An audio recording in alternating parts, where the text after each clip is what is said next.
Today I'm doing an experiment to see how different two very similar paintings can look if one has a basis of black and the other has a basis of a pre-mixed colour, a mixture of, in this particular case, burnt umber and Paynes Grey. And I've got a lovely big fat tube of Paynes Grey here in by Golden. They're probably the best acrylics, but I certainly haven't tried lots and lots of different brands, maybe a couple. I used to use Liquitex quite a lot, and I do still have some of those. So what I've done is I've mixed up almost equal proportions in here of those two paints. I did add a little bit more Paynes Grey because I didn't feel it was looking dark enough. And looking at it in this light, it definitely doesn't look as dark as this black. I'm just using a Mars black on this side. So what I'm going to do is I'm just going to mask off two roughly square areas so that this is just for illustration purposes. I'm not going to try and do an incredible abstract piece of work. I don't actually know what's going to come out yet. Obviously it'd be fantastic if something good turns up, but I'm not too worried about that. The main thing is to try and use similar proportions of the darks to see what difference it makes. And I've also chosen a couple of other prismatic colours, and by prismatic colour it's just a fancy word for saying straight out of the tube. So pure saturated colour, which obviously I will then mix so that they become chromatic colours, which just means a mixed colour. So a chromatic pink would have another colour in with it. Like in this particular case I've got magenta and I've got yellow ochre as well. So these are going to be roughly square, probably slightly shorter than square, looking at this.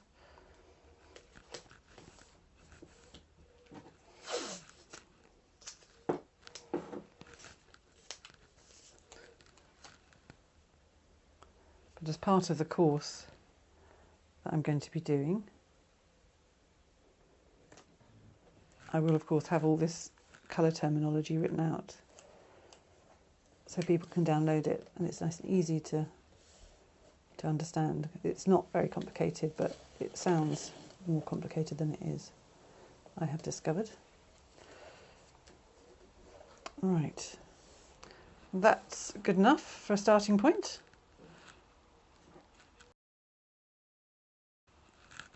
Put my masking tape over there. I've got various brushes. I'll just show you what I've got. I'm sure I won't use all these, but obviously you can get very different marks from all these sorts of brushes. I've got my two very fat spatulas, so I think that is going to come in very useful to do the base coat. And another different sort of spatula, very rough brush, and a couple of my scrubby little ones that I love, which I find make interesting marks. So I'm going to put those to one side and start off by squeezing out some black straight onto the paper. I'm just using a sea white sketchbook, which does have good paper for this kind of thing. It's not too... you can tell I don't use black very much. I can't even get it out. There's plenty in here, but it's obviously... There we are. It's got a little plug. So I'll just scratch that off, because it'll just be like a little lump. Put it over here, because I might be able to dilute it with water. I'll just show you my palette actually, I haven't showed you that. Those are the colours I've got. I've got magenta, white, yellow ochre, and that's the burnt umber, which is really similar to burnt sienna, but a slightly cooler actually. And there's Paynes Grey, which is a really a bluey black. Well, grey, it's obviously not a black. And then here I've got my matte medium, and this here is just where I was experimenting to see what this colour that I've already mixed is like with white in it, and it comes out as a very neutral grey. So it's almost what you call an achromatic grey, which is when you can't quite discern whether it's cool or warm. Although I think on balance, this is more of a cool grey now that it's been white has been added. You can see a slight bluishness to it, but it's very close to neutral.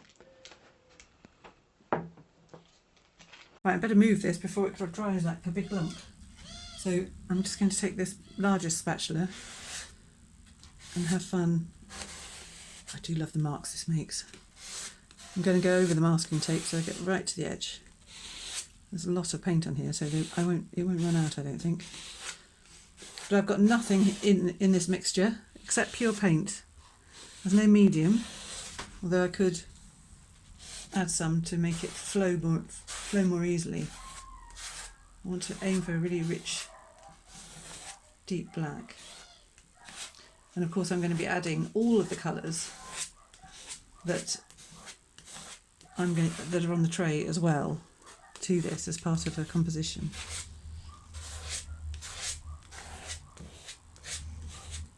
Just get rid of all the tiny little bits of white around the edges.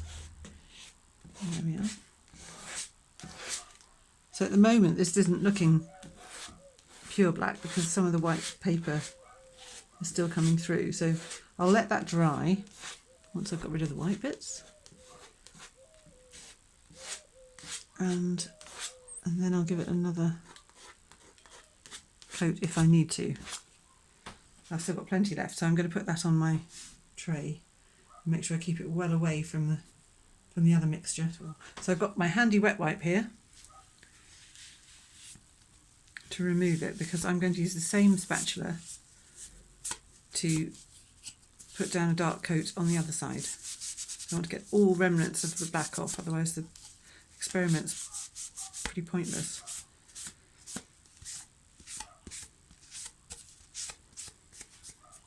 I was reading this morning from a friend of mine, Emily, that she loves to use different blacks for different purposes. She's a fantastic children's book illustrator. I'm going to use this to get this out because it's not spatula friendly. And put a dollop in the middle, similar size to what we had before. Slightly less, so I don't have all that excess. She uses, I can't remember her exact wording now, but she uses lamp black and she uses, which other one? I don't think she said Mars black, which is this. But anyway, my point is that she interprets certain blacks as being much darker than others, which is I found really interesting. Because I tend to think, because I don't really use black, I tend to think of black as black.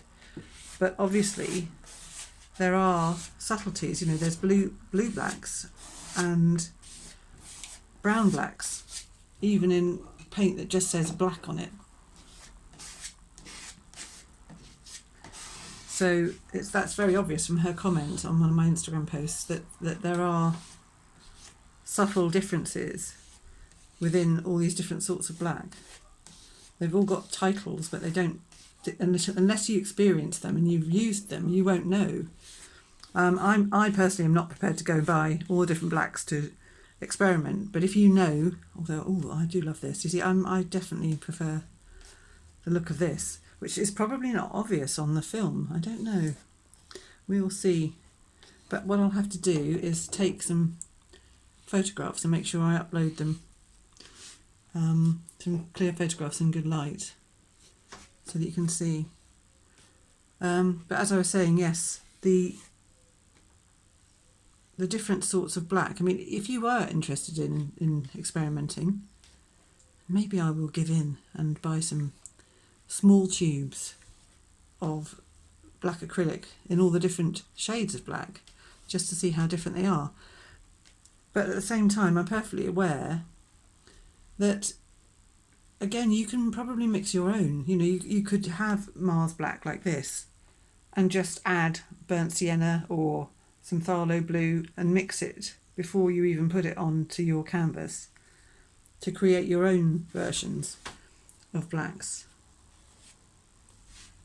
So, to me, that looks really rich and deep, and that looks a little bit more chalky. But that could just be that maybe there's more paint on this. It's actually, the other thing is, of course, this has got a matte medium in it. So, in all fairness to the black, I'm going to mix some matte medium into this and do another coat here. So I'm going to scrape this off. Right, I'm scooping up some matte medium. I'm going to bring it over here, mix this in, and again I'll use this little spatula. Again, I can't remember the name. I call it spatula. What is it actually? It's a palette knife. That's it. It's a palette knife. There we are. Oh yeah, that looks better. Even though it's matte medium, it seems far more glossy than the actual paint. So I'll put that on and then I'll just smooth it over.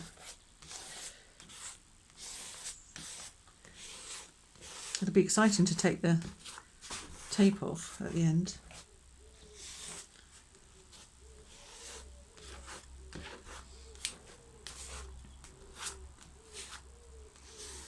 And of course with a sketchbook like this, the paper will buckle a little bit, but you're not being precious about it.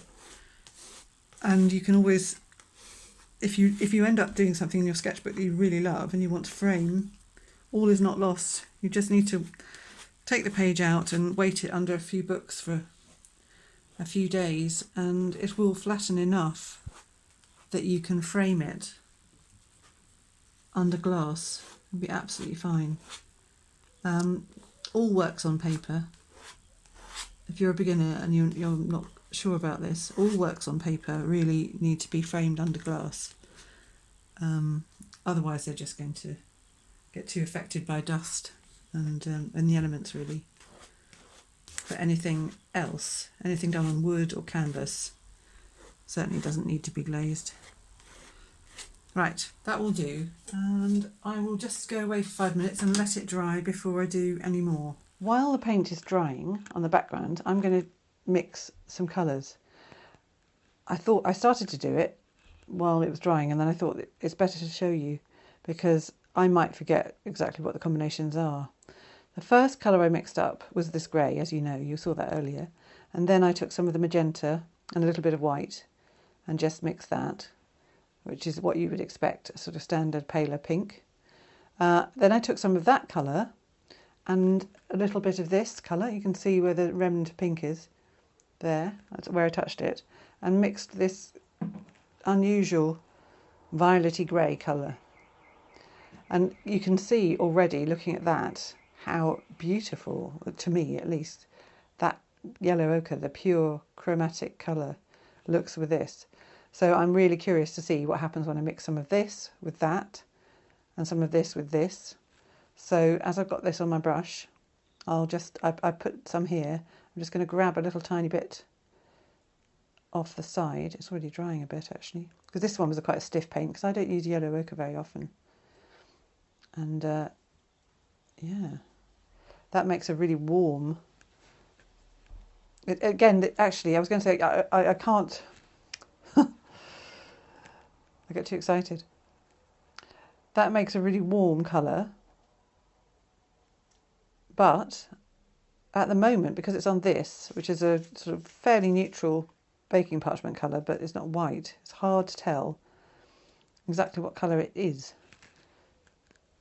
It's a sort of, I'm just going to get a little piece of white paper that's lying around somewhere.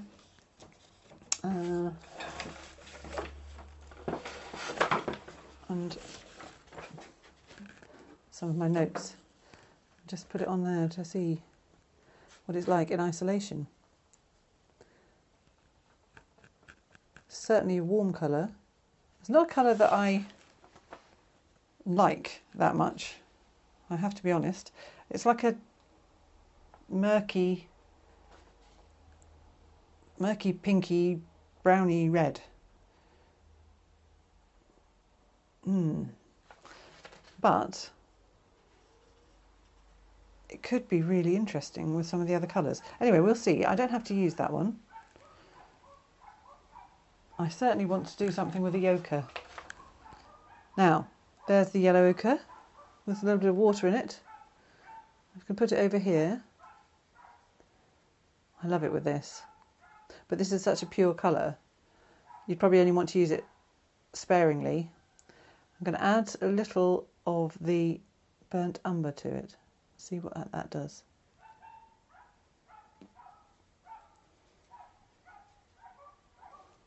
and really try and mix it in.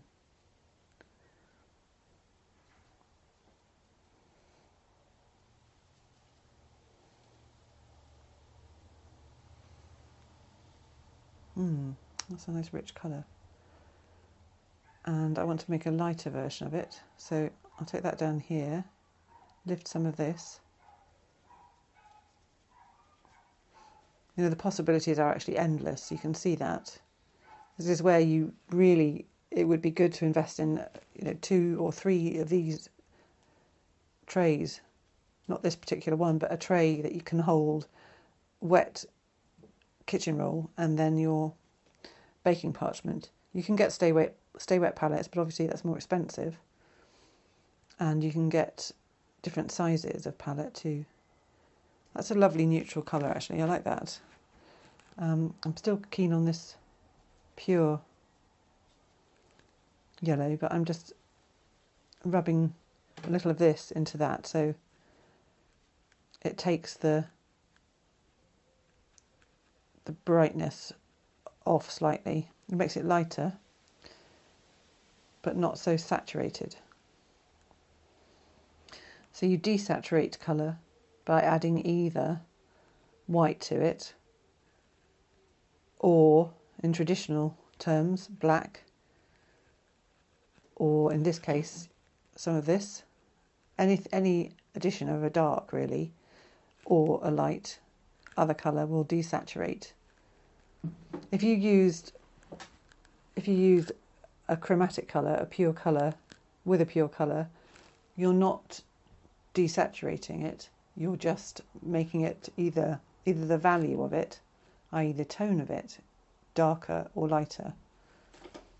So here I've made the colour desaturated and it's a lighter value than it is in its pure form. I just love doing this. I could be quite happy, I think, just mixing paint all day.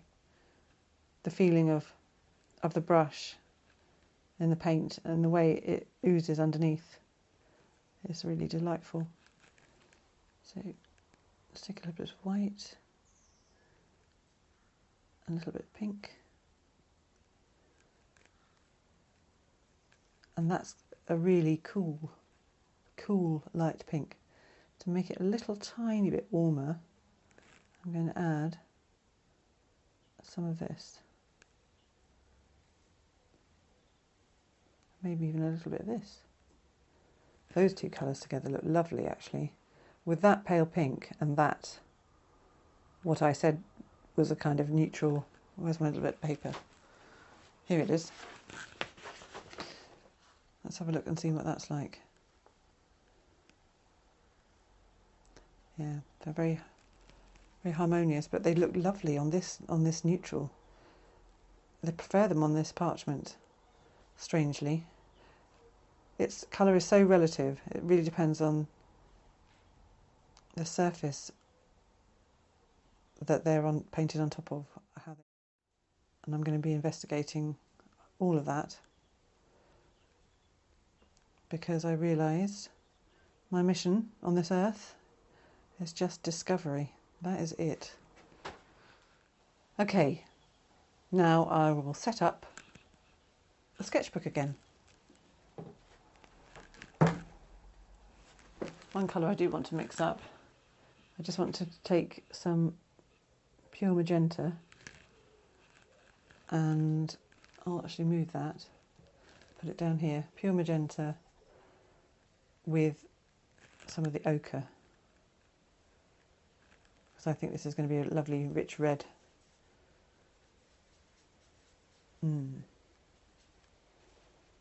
That's beautiful. Really lovely. Right, I'm just going to go for it and make some marks. If I do the same on the other side, within reason, you can see how the paint is affected, the colour is affected by the colour underneath.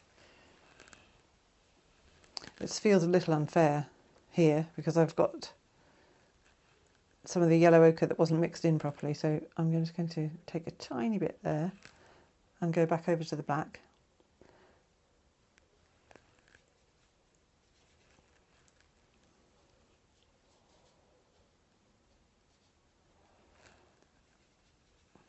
Do a bit more in here. Seems unfair. I'm biased. I prefer this side. But maybe I'll change my mind. I seem to be doing more interesting things on this side than this, but that's maybe my perception. Right. Let's try and get a little bit more of that yellowy colour. It's funny, I've ended up using one of my little scruffy brushes. Nothing fancy at all. The one that I did the mixing with rather than choosing a new paintbrush.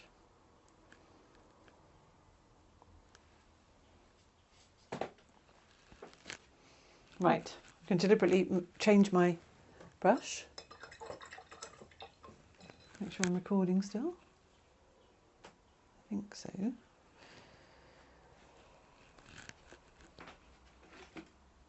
Right. I think I want some contrast now, so I'm going to take some of the pale pink.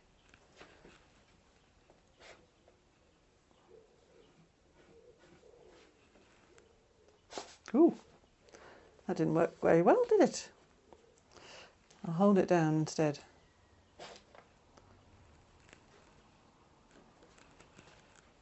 Right. And now perhaps a little.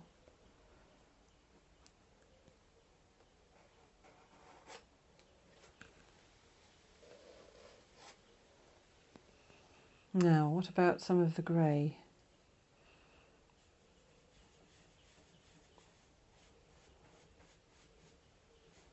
I did say this is an experiment, and it's really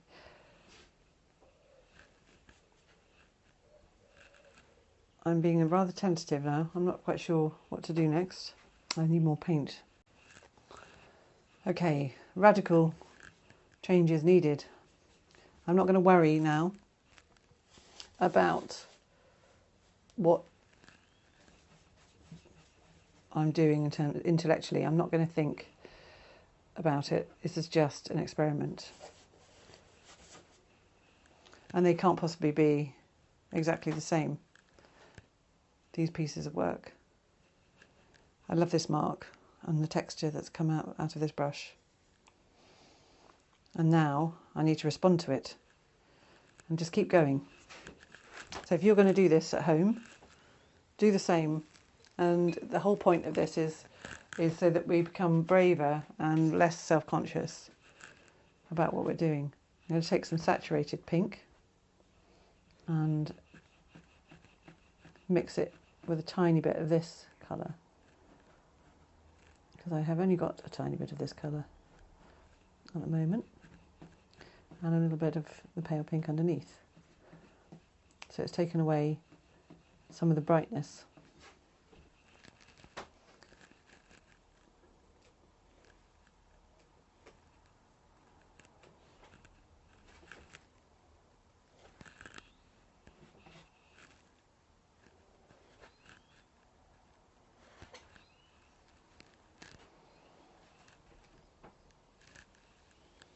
It's interesting.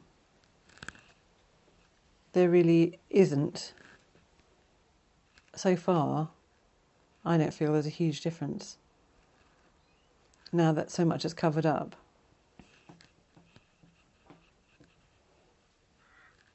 Okay, let's do something else.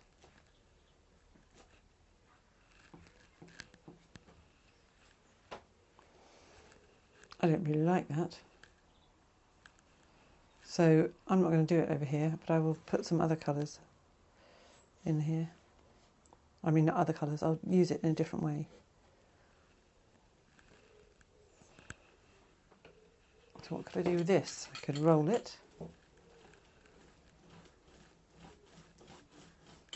And maybe put some over here.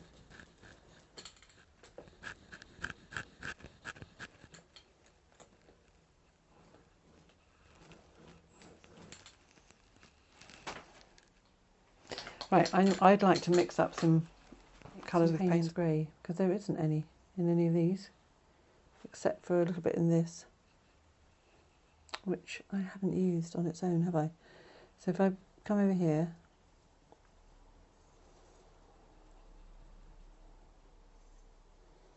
I'm going to go over this.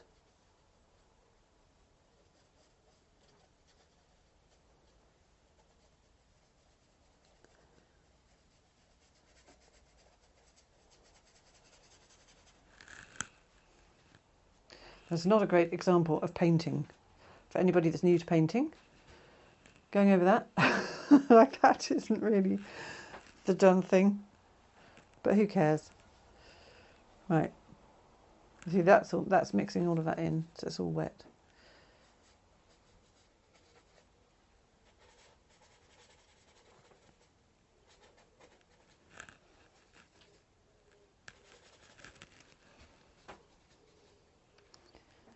I'm liking the one on the black more now. Maybe it's because it's more in the light, so I can see what I'm doing more.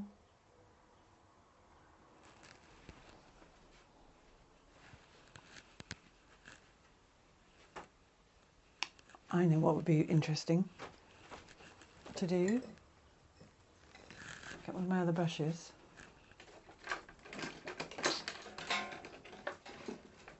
And take some of the pre-mixed dark from my little glass jar and paint on top of the black area with it.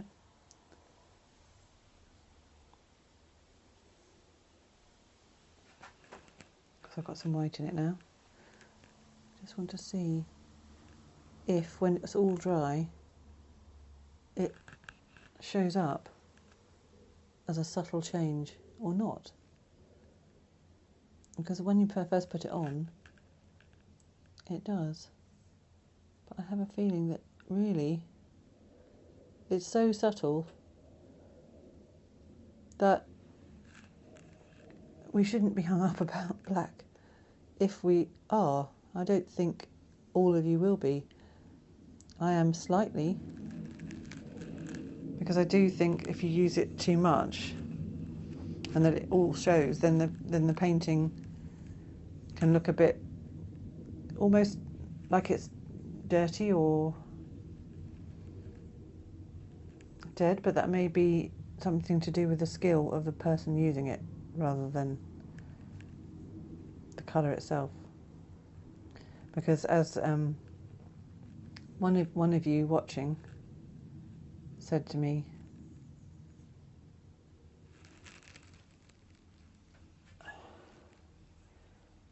I know one of you watching absolutely loves using black and finds it really rich and mysterious, and has said that the colours really pop on top of it. And I think that's true. And I also know another artist who uses black as a base colour for a lot of her work, but not at all in any of the colour that goes on top. So that's another thing to bear in mind. And I suppose that's a little bit like what I'm aiming at here, but I have deliberately kept the black coming through so that we can see how it affects the colours on the top. I do love these sorts of brushes, the flats I think they're called, because you can get these lovely long strokes.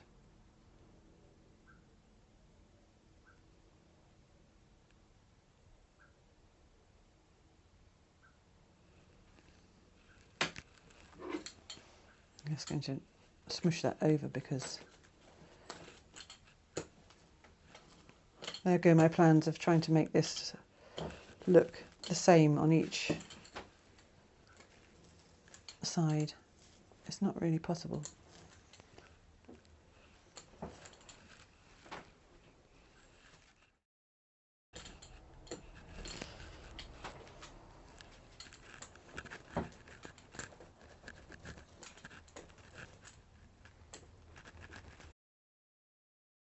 Well, I hope this shows you how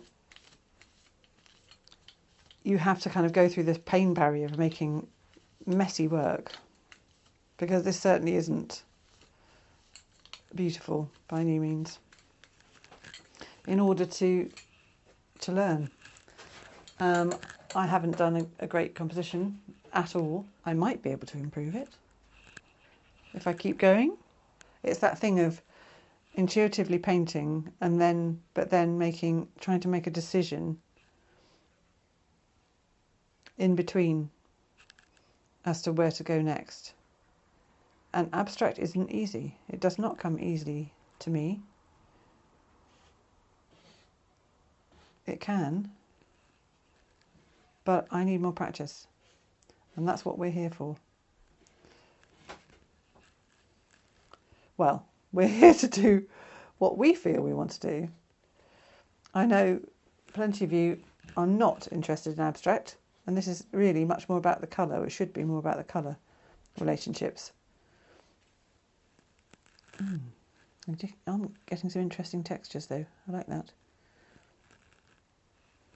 This is working far more for me than this.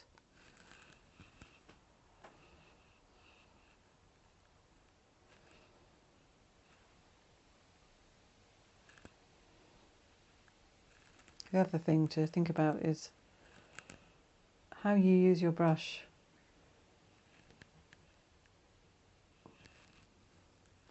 And instead of being tentative like I have been a bit here, see if I can mix a different colour. I use your whole arm. Let's see if I can do something where I use my whole arm. I use my whole arm. Not very successfully, but still. Colours are lovely.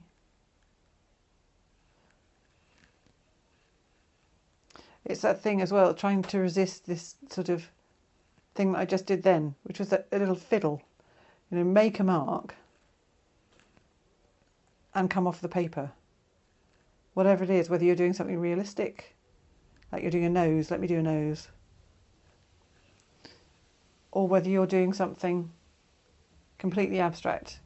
It's that decisiveness that makes it a better painting, or can do, and that because it shows confidence.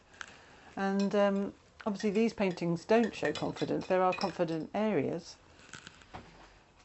but they're not really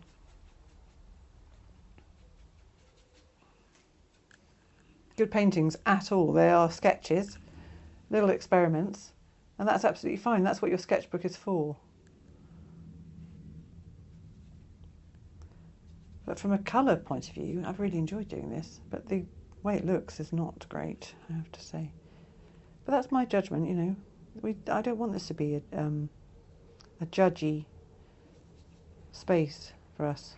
We need to be able to come in here and post things that we're not really sure about, we don't really like, but we're proud because we've tried them. Yeah, I'm just fiddling now, fiddling while Rome burns.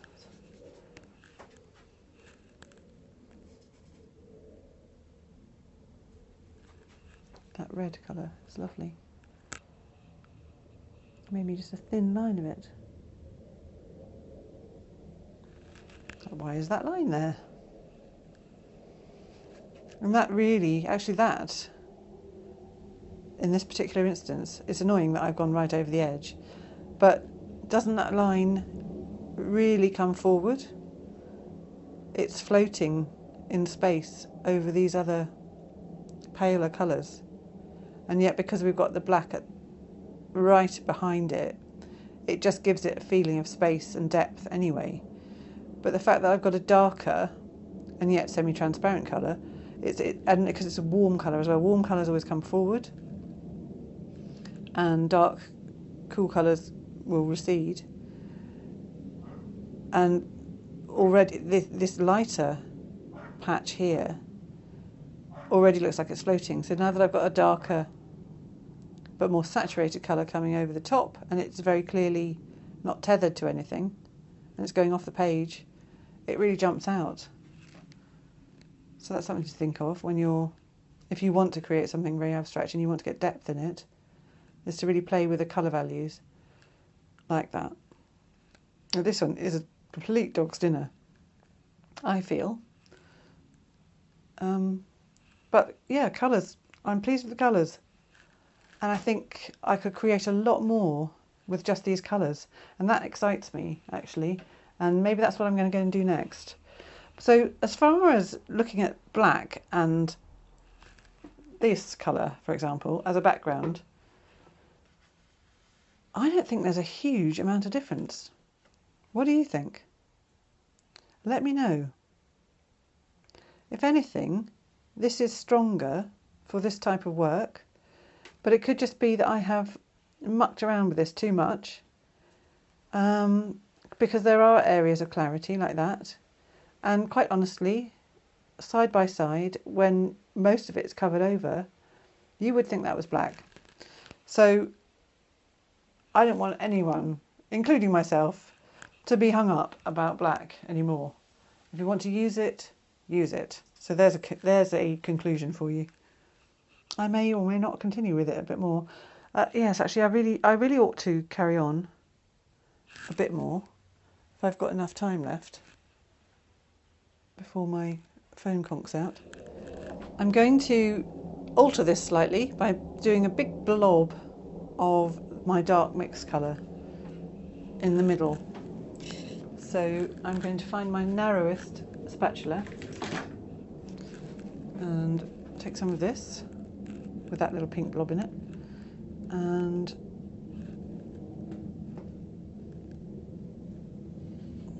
make it a decisive shape.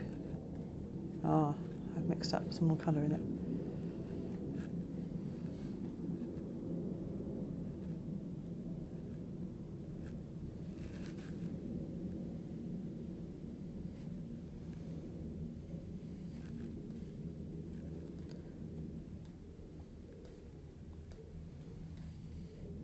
It's lovely to stroke paint on, I really like it.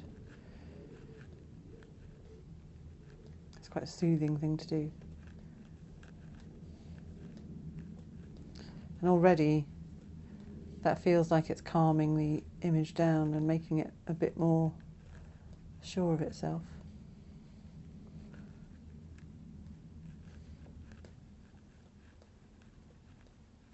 Can't overdo it because I'm getting little streaks now.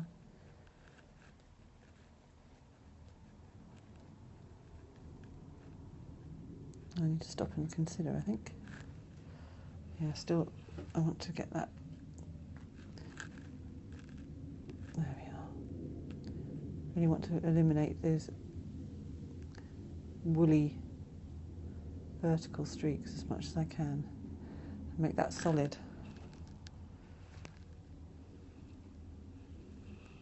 And then it's going to have a little friend over here that's going off the page.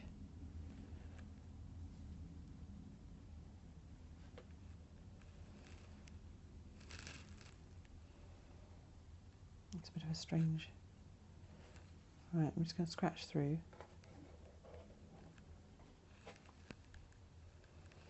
It makes it more interesting. It feels like I'm salvaging something and discovering something at the same time.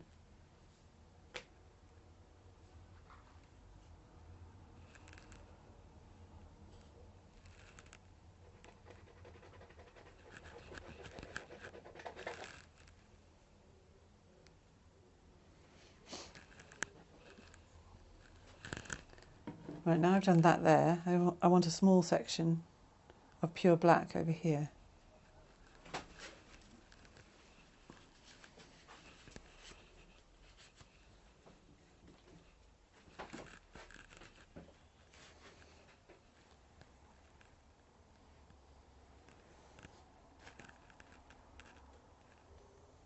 That's interesting. Just doing it like that has kind of created a similar effect, but that's not what I wanted. So I'm going to come back up here and make it solid.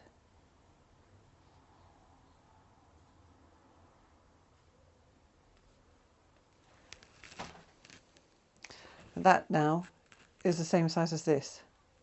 So I need to change it. I'm going to have to cover this entire bit here.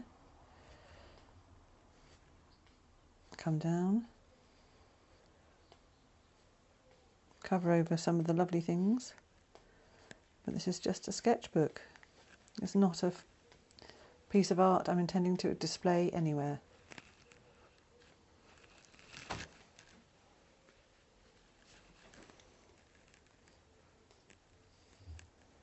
And dragging that over the now dry ochre at the bottom.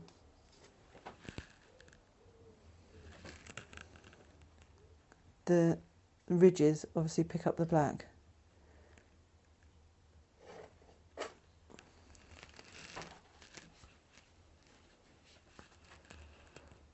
Okay, I think that's probably enough just for this demonstration. And it may or may not inspire you to do something similar yourself.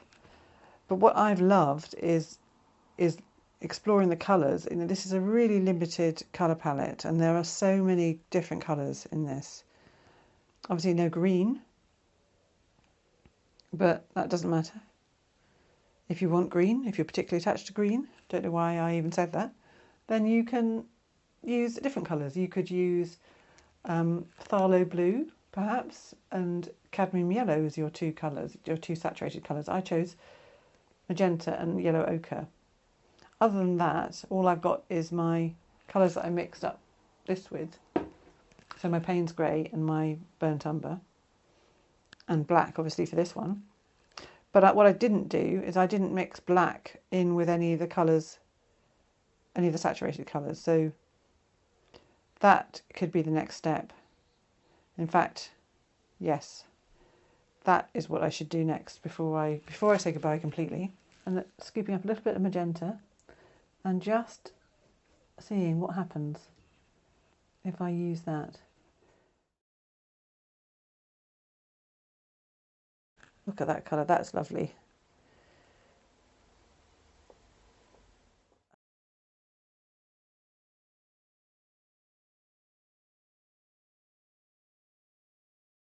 But that's a lovely colour. Strange shape, it looks a bit like a pair of pants, but it is a lovely colour. Really rich. Now, I'm going to do the same with that. Oh, I'm getting into this now. It does take a while to warm up. I'm going to do the same with my mixed up alternative of black and a little bit of the magenta and see if it's equally as rich. So, apologies, I'm mixing it off the edge of the screen, but you should see quite soon.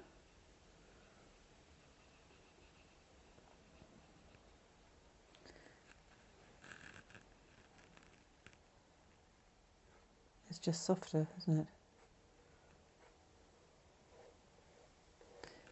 And over the top of the black itself, it's just adds a little pinkiness to it.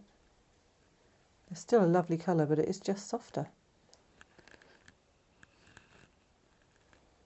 And you probably can't distinguish the difference on there, on the film.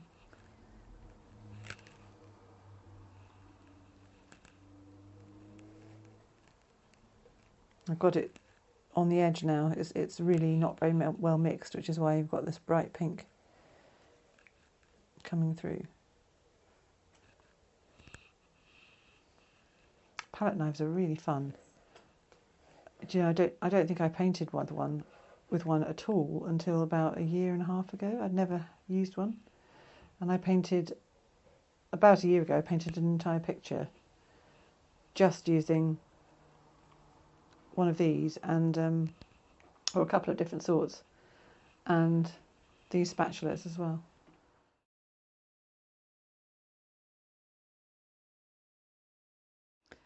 Okay, right, this one I feel I need something light over here, so I'm just going to mix this colour up. I'm going to add some black, actual black, into here and just make some subtle marks.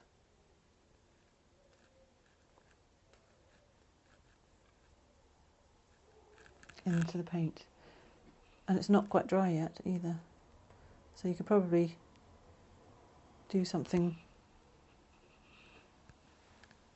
interesting by just scraping over the top of this.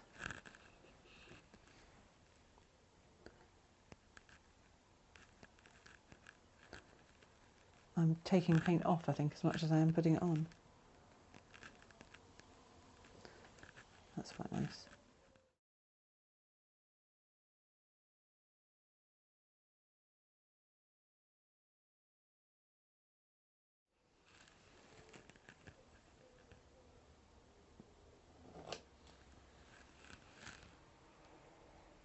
I still feel it needs something much brighter there.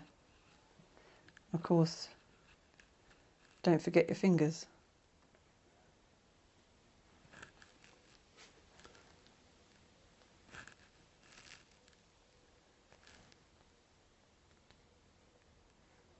Oh, I must reveal it, mustn't I? I must. I've got to take off the masking tape, but it's not going to be... This is ugly work. It's not going to be... It's ugly work, but it's fun. It's not going to be a masterpiece by any stretch of the imagination.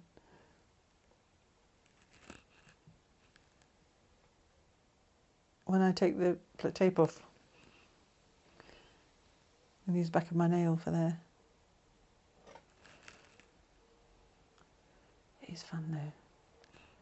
Maybe a bit of white. I'm breaking rules, mixing paint on the painting, which is not a done thing. But who cares? Because all of this can be covered up and you can just keep going, even in a sketch pad.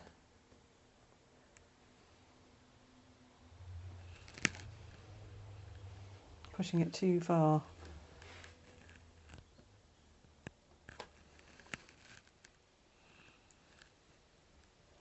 What about that yellow ochre? And maybe some light, a really light section.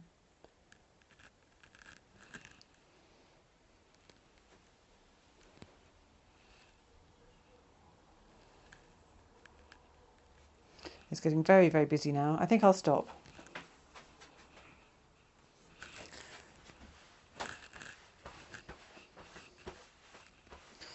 Okay, time to pull back the tape and call it a day, even though it's only been partially successful. I suppose you could say that using black, pure black, or a mixture is just a personal choice. It doesn't really make a hell of a lot of difference to, especially if you're covering it up with lots and lots of colour. I would say on balance this is slightly softer looking and this is a bit more harsh, but it's such a subtle difference. It's just down to personal taste. I think, like a lot of this, whoops, that's torn it there. It's obviously too wet still. I think, start again. Oh, it's tearing it too much. I think I've tried to do it too fast. Let's just take it one bit at a time. Yeah, it's going to tear it. Never mind, it's just a sketchbook. I keep telling myself it's just a sketchbook. What was I going to say? There's something. Oh yes, that's it. I think using pure black when you're painting an abstract piece is far more natural than, say, if you were painting a landscape. I think using black in a landscape piece wouldn't necessarily work so well, but you know, it's down to each individual artist and the effect you're going for. It's obviously a very graphic colour, so it's so strong, it draws your eye. And unless you're doing a large nighttime scene, like in fact I am doing that. I have got a painting on the go that's like that. But I used, I don't believe I did use any black. I've taken this approach. It's not finished, and I'm determined to finish it by October because I've got an art fair to do then. And assuming that it all works out well, I'll be taking that with me to show. Right. This is such a fun process doing this. Apart from tearing it. And they actually look a lot nicer now that I've torn the masking tape off.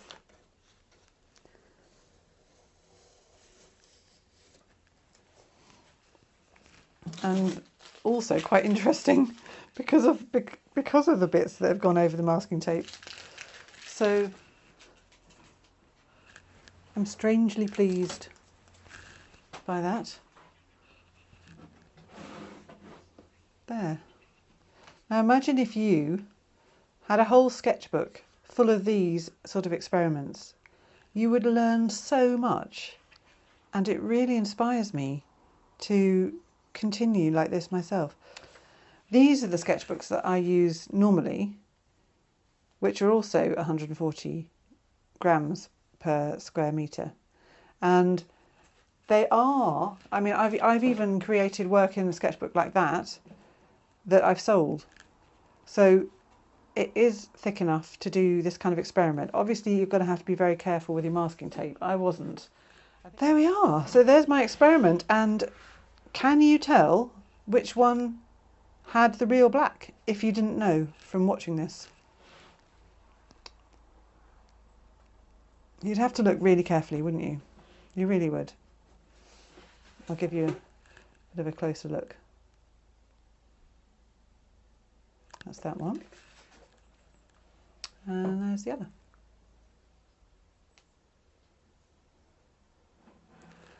So, go forth and create your own. I hope you enjoyed that. Thank you. Bye.